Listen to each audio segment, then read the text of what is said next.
We're here with Tim Brown from Lyndale Lutherie, who is also our guitar repair specialist at the Linden Hills and Lake Harriet House of Music.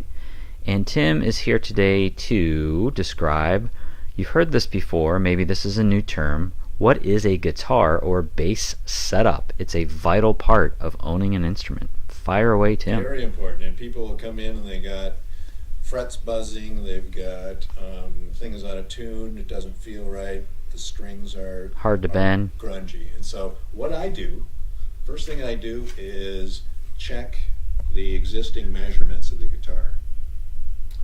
Then I take the strings off. Okay. Now I'll go through and I'll clean the neck, take all the gook off the fret and the fretboards.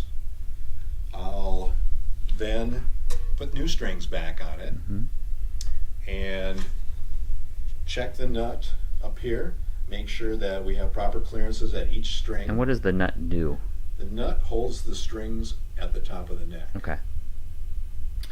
And what's that cool little tube right at the top of the neck? These guys? Right inside the neck. That's what for adjusting, right? Neck adjustment. The nut. The nut here? Yeah. That nut, and this particular nut's made out of bone. Okay.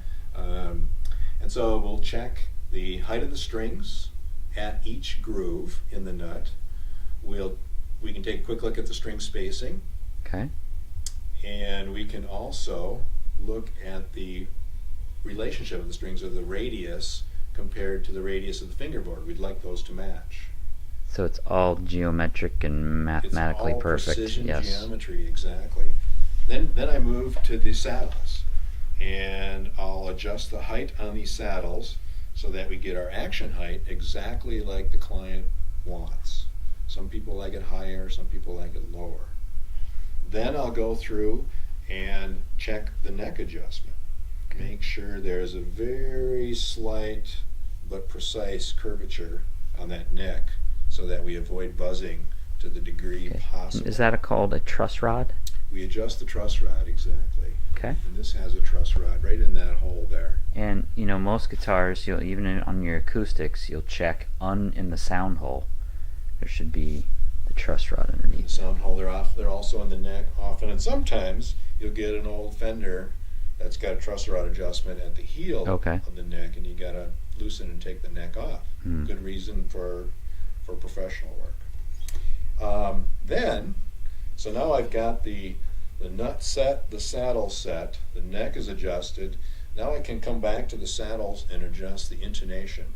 And the intonation is making the adjustment so that the open string matches the open string is in tune, and it's in tune at each fret.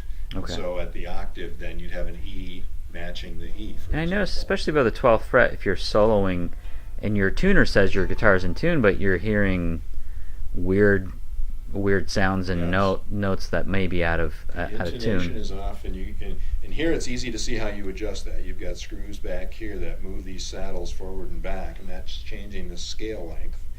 On an acoustic guitar, it's a little more subtle, and you've got a bone saddle sitting on the bridge that can be adjusted in terms of where it's contacting the string.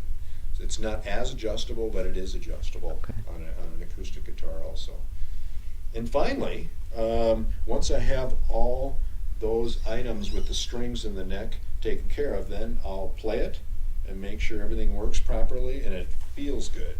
It should feel smooth and creamy, buttery, some people say. It does. That's what I meant. And when I get my guitar back from a setup, and this is with no exaggeration, it inspires the heck out of me. I'm playing a lot more. It feels like a new guitar. It's hard to stop playing when the guitar is tuned up because you just want to play all night. All right. Tim, Lyndale Lutherie. Check him out on our Facebook page. He's online as well. Tim Brown. His shop is on Lyndale, but you can also see him during the guitar seasons and bass seasons here at the schools. He'll be in. I'll be here. Okay. Take care. Bye.